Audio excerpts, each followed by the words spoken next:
always had some commitment to, being caring about the earth, I think. Mostly that's been expressed through lifestyle choices. Also, I grew up with a very strong faith, hence I'm involved in faith-based climate action. My relationship with Jesus was always really important to me, which was fostered by my parents. And they had pretty strong, powerful experiences during World War II of poverty, hunger and injustice, so I've had a strong passion too to combat injustice. So a lot of my life I've been involved in some kind of social justice issue. But I shifted to climate change because I could see that first world countries, even though it was in their best interests to make changes, were not doing enough. And the people who were being most impacted were people in developing countries who I've cared about all my life. And then I started having grandchildren too, so that passion to do something about climate change was turbocharged because, I look into the faces of my grandchildren and I just have a responsibility to make the world as best a place as possible, and everyone's grandchildren. The thought of little kids being swept out to sea because of a typhoon, or kids being killed in a cyclone, they haunt me. They really, to me, that's heartbreaking stuff. You head up an organisation that specifically mentions religion on one hand and climate change on the other. So I want to explore that connection a bit. But to you, is it what is the connection? Is it primarily a spiritual one or a justice issue, or how would you explain its religious dimension? To me, it's more a justice issue.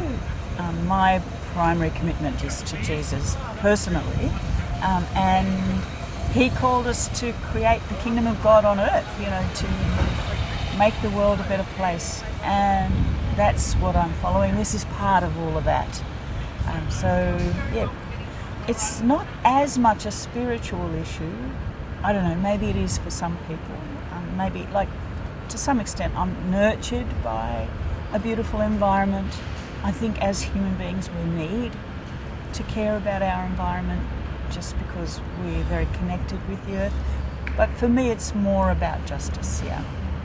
You were arrested last year while protesting at the Maules Creek mine site. Now, does being an activist, does that mean that you have to be so confrontational? And is there a price in being a committed activist? It's confrontational and not. Basically, we were just drawing a line in the sand peacefully. Mahatma Gandhi did, and Nelson Mandela and Martin Luther King. There's a whole tradition of Christians and religious people who we admire who did this. It's just that I felt that in the case of Maules Creek, the government had been given 212 submissions from the community, all of which were against the mine. The mining company was ignoring traditional rights, the fact that Liverpool Plains is a food bowl. Every avenue, legal and otherwise, had been pursued to try and stop the mine, and it got to the point where the only thing that we could do next was to stand in front of the trucks and stop them from which were proceeding as a symbolic action, because I think each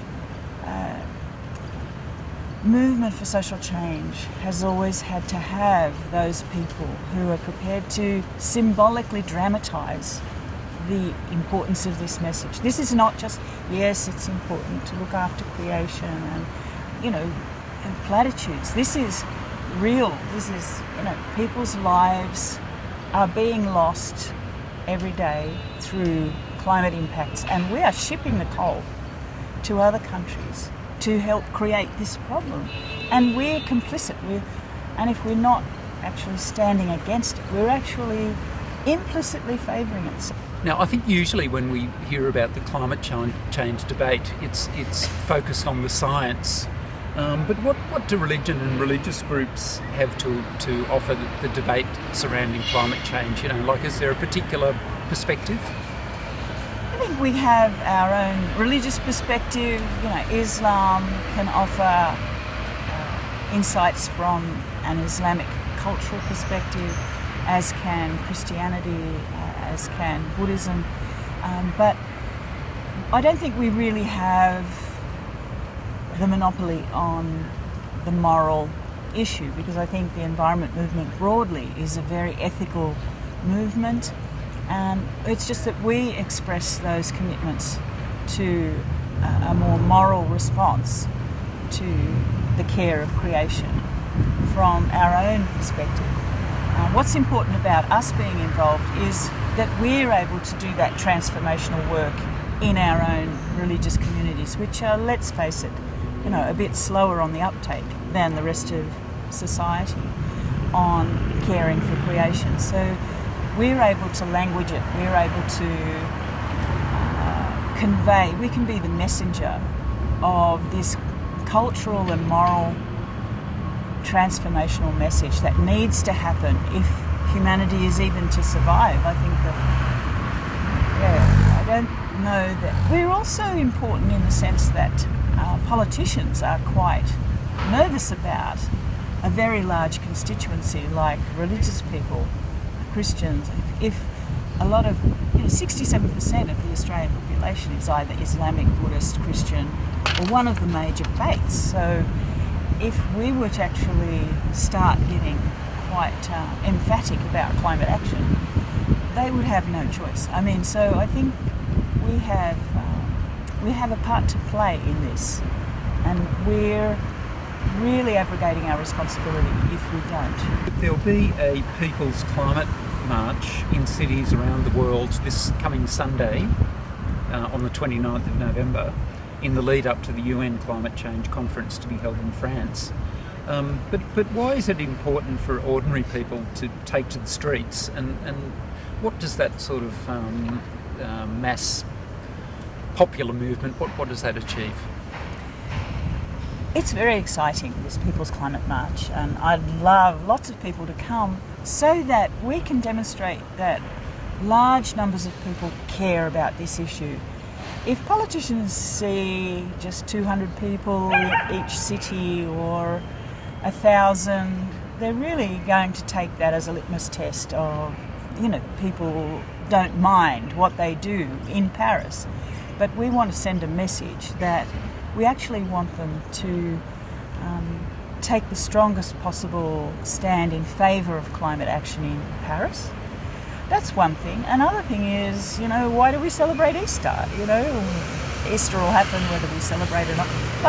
Try and stop us. This is a huge moment in history, and people need to get together and kind of celebrate it. The People's Climate March is going to be less a sort of demonstration in the old-fashioned sense of the word, and more a kind of display, a festival of people's engagement with the issue. So the UN conference on climate change that will be held in France 30th of November till the 11th of December. Why are big international conferences like that important, and what would you hope would be our government position in that conference? Well, those conferences are important. In some ways they're less important than each country doing what they need to do, because in the end it is each country taking legislation to mitigate their carbon emissions and decarbonise their economies. But those conferences are a way of ramping up international commitment to bringing down greenhouse gas emissions.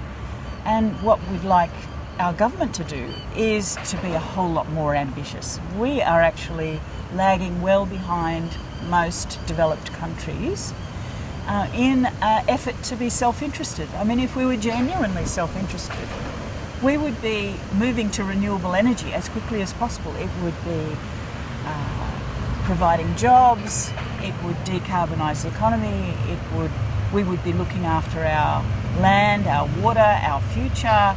Instead, we're still married to coal and wanting to export as much of this stuff which is destroying the atmosphere as we can to get as much money as we can. I mean, we're just really headed in the wrong direction, and I'm kind of hoping that Australia wakes up to itself.